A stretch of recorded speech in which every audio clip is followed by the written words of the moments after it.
At this time, it's my pleasure to open the floor and invite members to share any information they would like to bring to the Assembly and the Association's attention. This session will be co-chaired by myself and Roxanne, the Executive Director.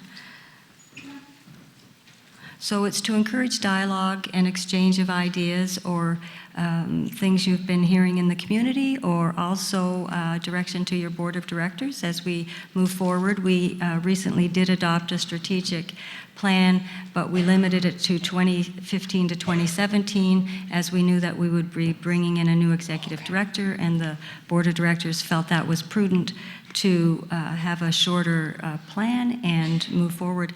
But please, this is your opportunity to share anything you'd like to share with us about nursing, the professional association. Any strong concerns you may have. Microphone 3. I have a question regarding the NCLEX-RN exam. I don't know where to start. As a Francophone nurse and teaching Francophone students, I have a concern regarding access to banks of questions written in French or translated to French. And I'm not talking about the exam, I'm talking more about those banks that are available to get students to practice responding to the types of questions that we should now expect on the exam. Now, when the decision was made to go that way for examination, L'Université de Moncton tried very hard to come up with strategies to better prepare our students, and I think we've done quite well, considering the short amount of time that everybody had to readjust how we prepare them. And being one of 2 faculty members in my campus responsible for preparing our students, we found it difficult and frustrating somewhat to not have access to or have banks of questions available to enable our students to better prepare and therefore have more chances of succeeding. Now, Kazan has helped quite a bit with webinars and workshops and getting us more familiar with the type of exam it was, and that was really helpful. Now, I don't know if you know, are there plans from the regulatory bodies to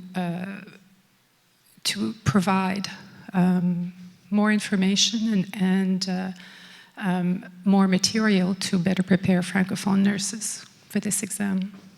Thank you, Susie, for the question. And I recognize you addressed me in English, so I'll respond in English. Thank you for that.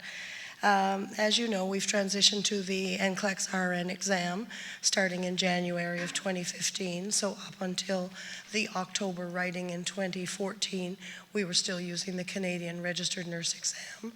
That exam has gone through a number of changes over the years, and I believe it's about 15 years ago, the Canadian Nurses Association, in conjunction with ASI, started providing a exam prep guide for writers. Our new provider for the exam, the National Council of State Boards of Nursing, has been very clear as the provider of the exam and the developer of the exam that they don't see the preparation of a prep guide as appropriate work for them. They actually see it as a conflict of interest because they're preparing the guide. This exam has existed now since in its present form as a computer adaptive exam since, I believe, 1987, 86, I may be wrong on the exact date. And given the hundreds of thousands of writers that exist in the US, it's a ripe commercial market, and there is a robust commercial market of exam prep guides that are not endorsed by the National Council of State Boards of Nursing, nor validated by them. And there are a variety of providers of workshops, etc., for that. And obviously the Canadian Anglophone students have access to those commercially prepared things that the Francophone students do not have, because this is a new phenomena.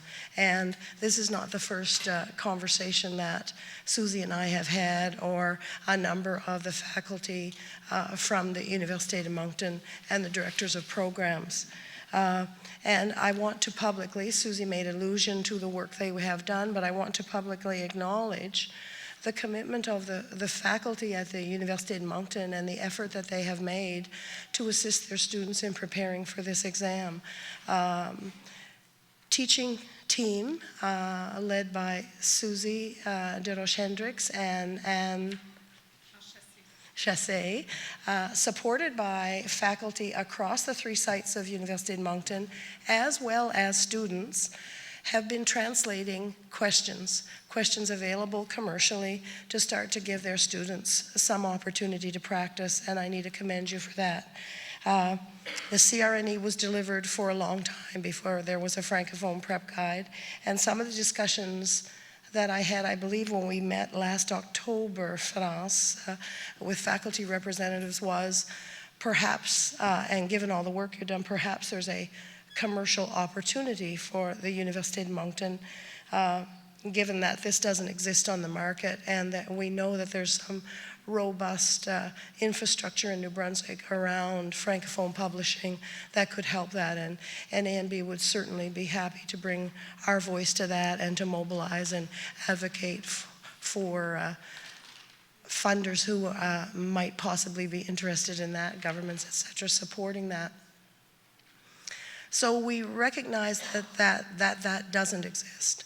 But what I want to underline is that this exam is meant to validate minimal entry to practice competence, and while preparing and practicing certainly will advantage students or should lower their stress level, etc., it's not essential, right?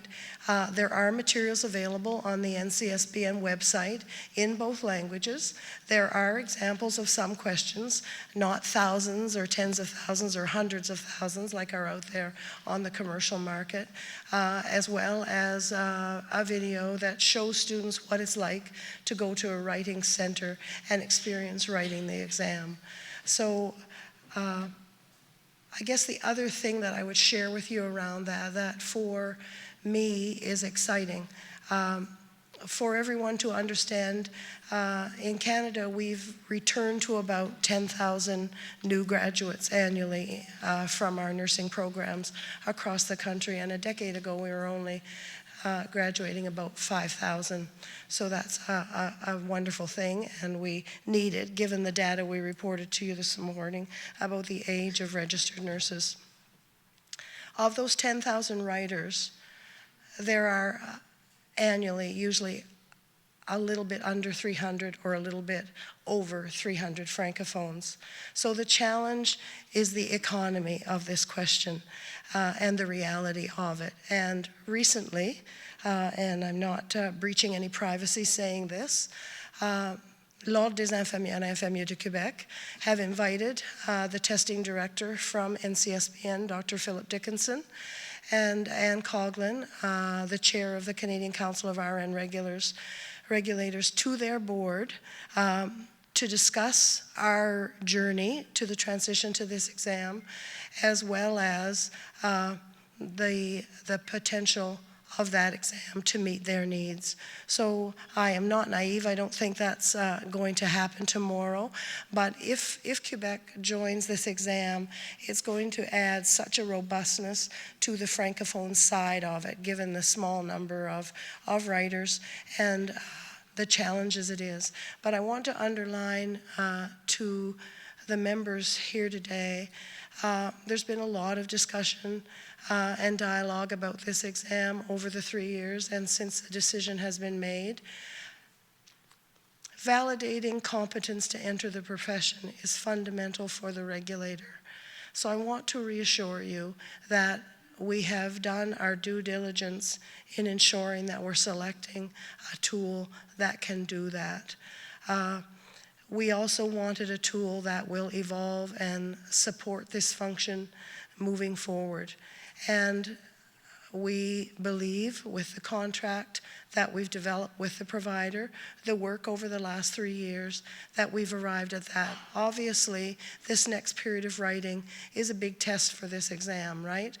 This is the largest cohort of writers in Canada to date. Those who wrote earlier in the year since January are much smaller. We don't have our large graduating groups then. We've got some advanced standing students. And so predominantly the people who've been writing the NCLEX to date are people who are rewriting the NCLEX. I will tell you that we've had individuals who have failed the CRNE who have passed the NCLEX exam, and I will also tell you we've had writers of the NCLEX exam who have failed. New Brunswick has had 40 writers to date, 34 English and 6 French. I think I'm remembering that correctly, Linda. We're not reporting results right now because the cohort is too small. It would reveal the identity of individuals, and we need to have a robustness of results to have any statistical significance to report that. So we anticipate that that's going to happen in September.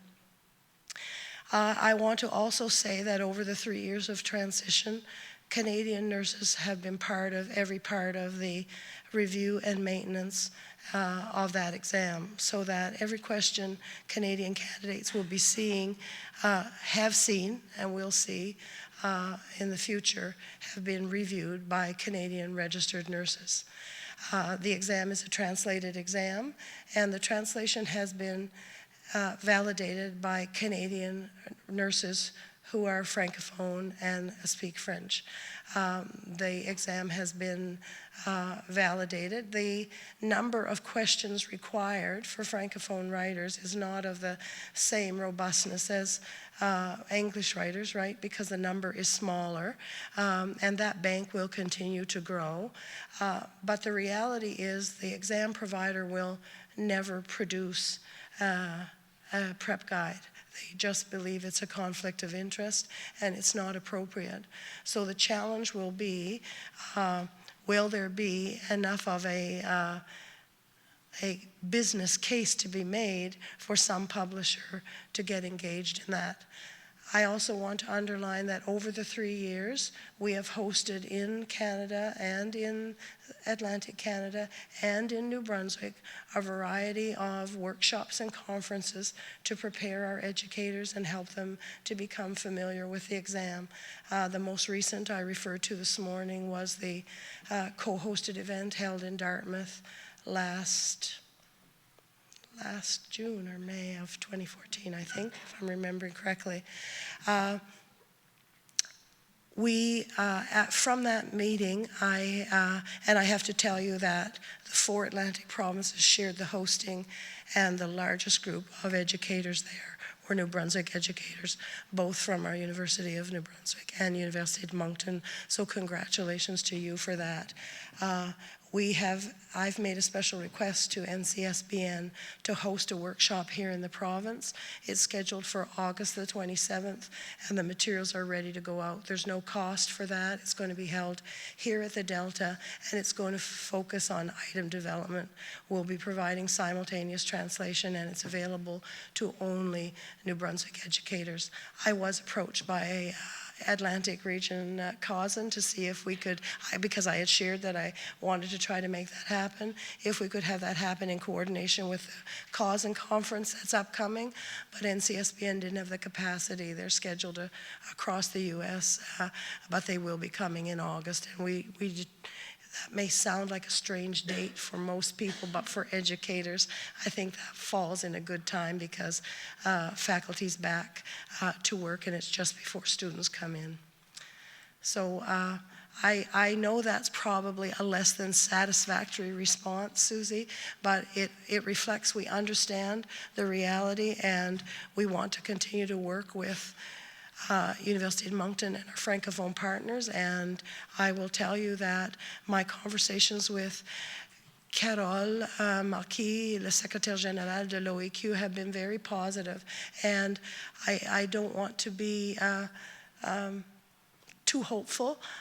But I think that some of the things we've seen in the media, Quebec is being challenged in sustaining their exam. For the members here that don't know that, Quebec left the CRNE a number of years ago. I think it was probably about 20 years ago. And their leaving was predominantly because they were very concerned about the quality of their educational programs, and they felt they have no authority in Quebec to review and approve educational programs. And so they were very focused on developing their own exam. Failure rates were very high when they implemented that exam, but what they expected happened, and the programs responded, and they improved the quality of the programs.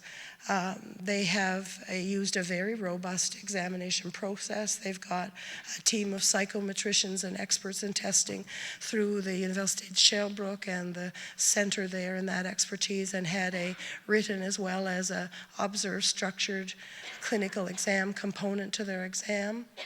I know this might feel like too much information, but you need to understand the complexity of this. When they implemented that exam, they used 48 stations for those observed clinical exams. So that means a station where you have an individual who's trained to act like a patient with particular issues, and 2 observers who observe the student and mark that. Over the years, they've reduced the number of those stations, and last year they went to an all written exam. They also had some challenges with the translation into English with their exam by students, which I believe they've overcome, but it demonstrates the challenges, even in a province of that size, with the resources they have of maintaining a high quality, high stakes exam.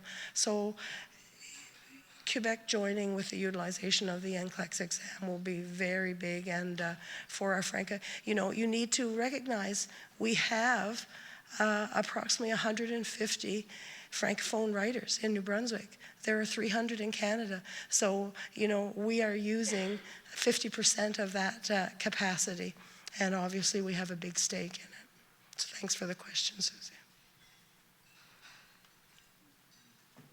Does anybody have anything else they'd wish to share or question, or you can share? I will say that I attended the UNB-OPINB dinner here in Fredericton. I've lost track of time. I think it was last week, although Paulette would tell me exactly. She keeps my schedule organized.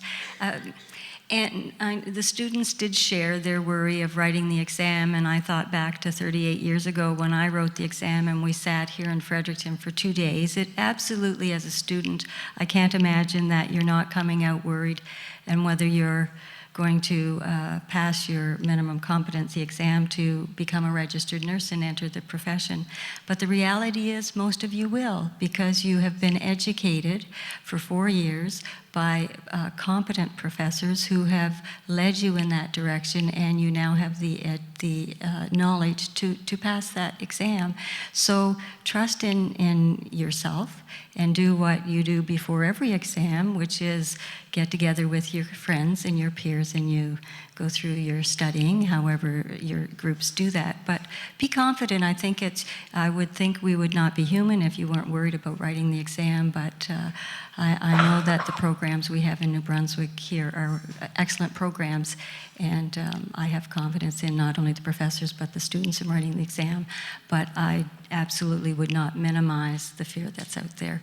It is a change in the exam. As I said, it was 2 days when we wrote it. They divided out at that point surgical, medicine, pediatrics, mental health. So the exam continues to evolve as nursing continues to evolve and change over the years. So that's the joy of the history of nursing. We will continue to change to meet the needs of the patients we serve. So, but absolutely don't want to minimize. It is a stress. It's a huge change. So we are listening, and we appreciate your worry. Any further, does anybody have anything they want to share? I do, Geraldine. Oh, yes, right. I didn't get up this morning when Marlene was asking us for our feedback, but I was listening to the comments, and reflecting on the richness of the work of the Expert Commission and the responsibility we have in nursing to continue to push that forward. I had the opportunity a few weeks ago to attend UNB's Research Day, and they also were launching a new endowed lectureship with a focus on caring. And Dr. Mary Ellen Smith from the University of South Florida, who is a former colleague of Dean Kathleen Valentine. Oh dear. I keep saying it's the Robitussin.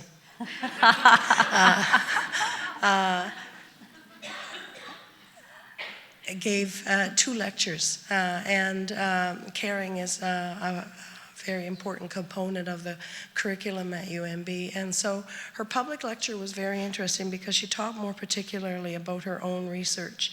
And she's been very interested in caring. And in this particular research, she was looking at the impact of massage on pain management. And her control group to look at the difference, and what they were looking at was obviously control of pain, dosage required to control pain, early mobilization, reduction of complications, kind of the things we know, right? And the control was just that people would be present and make sure they touched individuals, but not massage. So guess what the findings of her research were? There was no discernible difference. There was absolutely improved pain management. There was absolutely reduced complications, all those things I just listed. But it was being present, it was being human, it was being patient-centered, it was attending. And then listening to the exchanges this morning, it made me think, we need to model that behavior, each of us. We have to leave today committed to being present, to speaking to our colleagues as well as our clients and our patients and their families, looking at them in the eye and being engaged with them when we're doing therapeutic interventions and present. And that will make all that's required to happen, right? That's all it's going to take. But it's going to take all of us doing it, because I think it's fair to say, if we walk through our institutions today, and I absolutely know that there are nursing units and facilities and nursing homes that reflect this, but in a lot of places we're also very busy and going about our work and attending to that and dealing with the stressors in our life. But it also makes me reflect the way I feel when I get on a plane and the pilot enters the plane and walks into the cockpit and is attired in a professional manner and is treating his responsibilities seriously and with respect. Now, I'll qualify that. We're learning a little bit about what goes on in the cockpits around the world these days, right? However, I am a member of the public. I'm not on the inside of those doors, so maybe I've had a false sense of confidence in what's going on around me. But I've also been in taxi cabs that I've thought, in fact, Sue and I shared one a number of years ago when she was president. We were in Toronto at a conference and had the opportunity to attend the RNAO's annual meeting banquet, which was some distance from where we were, and we were convinced that we had a taxi driver who was a substance abuser and hoped that we would eventually end up where we were supposed to be. But in every bit of seriousness, what I can say to you is that when I was in direct practice, and yes, my sisters who were both nurses, one is now a lawyer, the other is still a nurse, continue to tell me I'm not really a nurse anymore, but I always come up with the best answers to the questions and the problems faced by us health-wise, so I truly believe I am. But I know that my best experiences were when I was present. So I would give you that challenge, be present.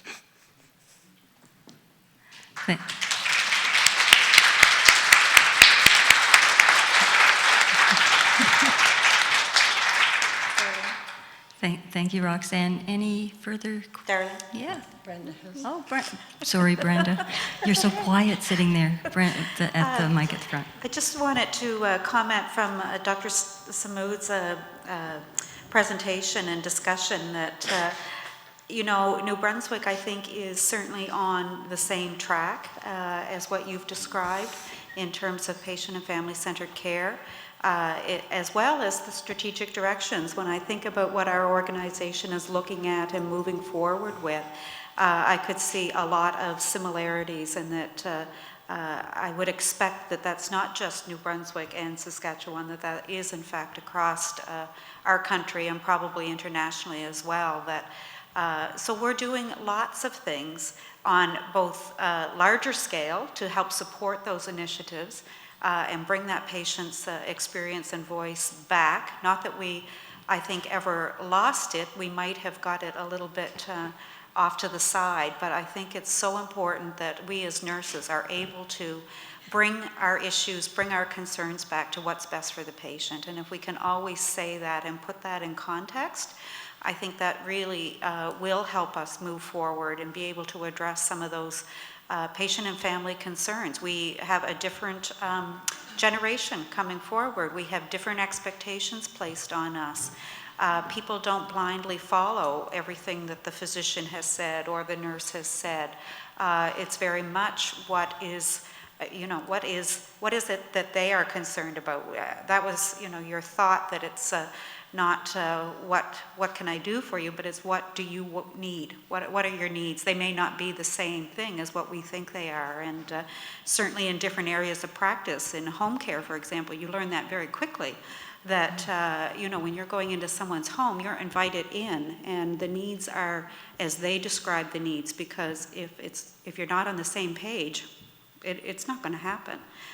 So I think that we're seeing more and more of that in our acute care settings, and it's really, really key for nursing to be aware of that. And the students, it very much is that focus. How can we help the patient improve their health to the point that they may no longer need our services, which would be fabulous, or that they are able to control and manage their care as best they can with our support and our help. So it's very much changing that focus. So I guess all to say, I think that New Brunswick is moving forward. We are looking at things in very much the same light, and it really does come down to that nurse and that patient and that experience, that communication, and what you're able to do at that point. So I just want to say, keep it up. I know we're all doing it in various ways. We certainly have lots of room to grow, but that's great.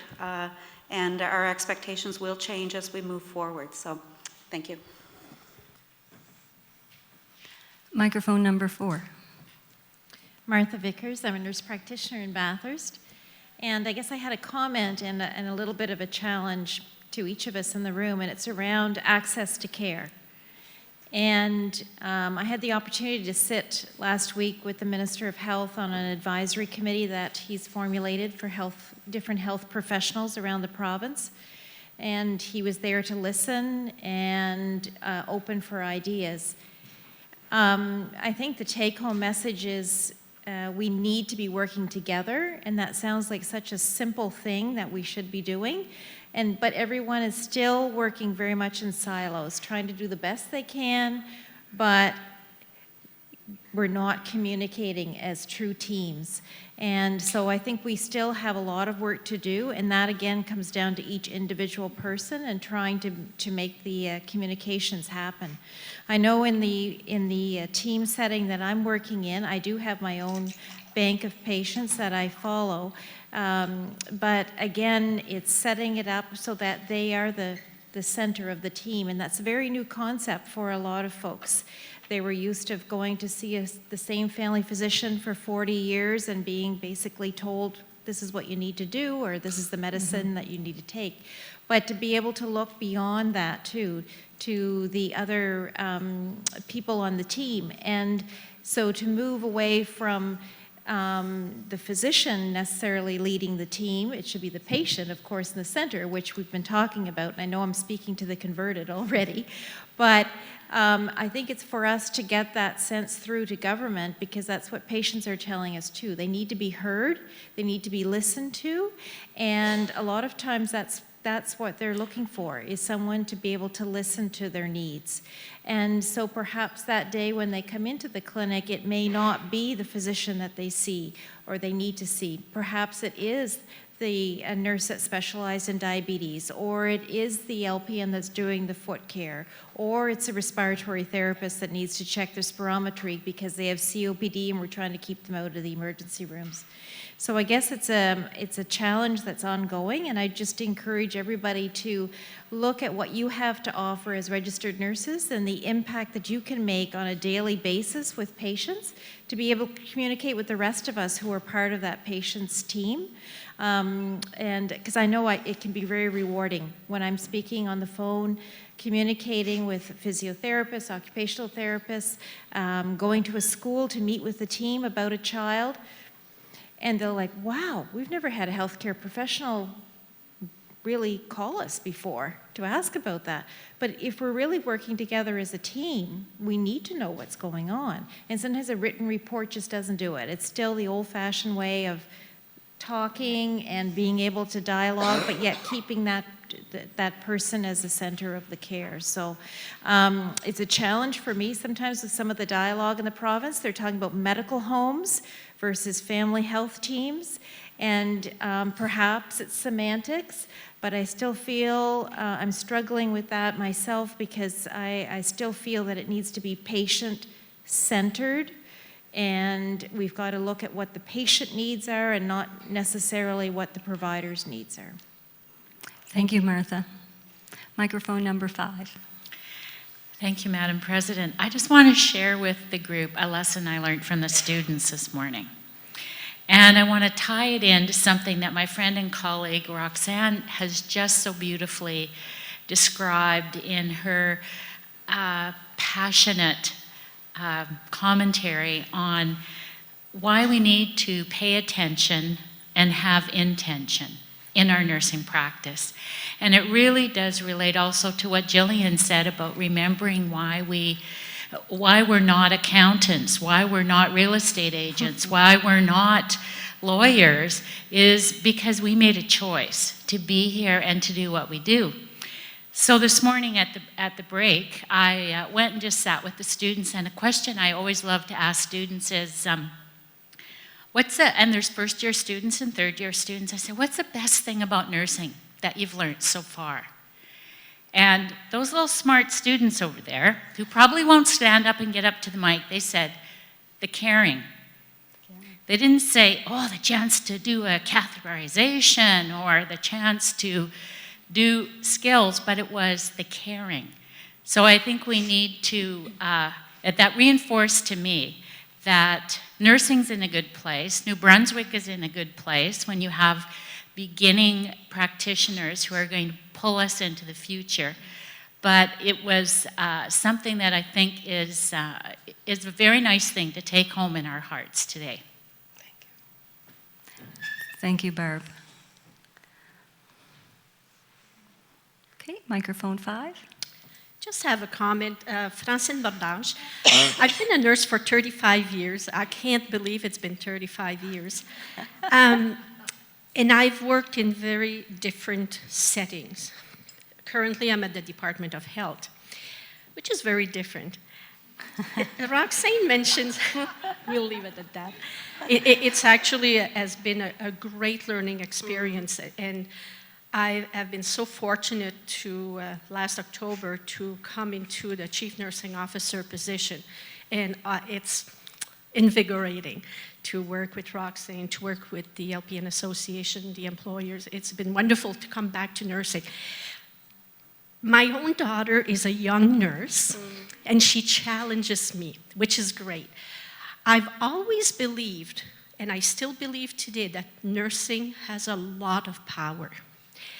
But I've had nurses say, you say that, but we don't feel it. My own daughter has recently challenged me on that. Mom, you say we have a lot of power, but we don't. We really don't. I think we have to understand power of influence versus power to change the world. But we do have some power of influence. But it's how to harness that power. I think sometimes I need help sometimes in harnessing it. And I think we need each other to teach each other how to harness this so-called power to influence decisions of politicians, to all the things that we try to do. So, and we're not alone. There's a feeling out there, I sense, that I'm alone, and I'm afraid that if I speak up, you know, it's something bad could happen to me as a nurse. But we are not alone, and I think a forum like this and hearing our nursing leaders, it's really invigorating. We are not alone, but how do we connect, and how do we foster this feeling that, yes, we can make a difference, and yes, we do have power, and we can use it for the better of our patients and our families. So it's just a thought that I wanted to share, because as I'm hearing our speakers today and Roxanne, there's a lot we can do, but how can we do it together? Just a thought. Thank you, Francine. I wanted to share, so Francine did introduce herself. Francine Bordage is the Chief Nursing Officer and for the province of New Brunswick, and as she said, she works for the provincial government. And not all the provinces across the country now have a Chief Nursing Officer. We are so pleased that we still have one here in New Brunswick, and the Nurses Association has over the years continued to reinforce at every opportunity when we meet with government officials the value in that role and how we value that role. So we're pleased, Francine, when Mary Roback O'Keefe retired, that the position was filled, and we're so pleased you've taken the job.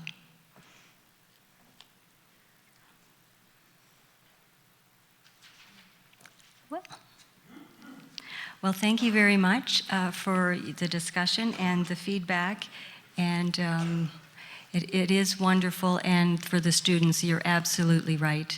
Caring is the essence of nursing, and I thank you for reminding us all of that in case some of us may have forgotten. I hope most of us haven't, but some of us may have. So at this point, we will recess for a nutrition break, and if you want to come back at around 3 o'clock, we'll continue the business session. Thank you.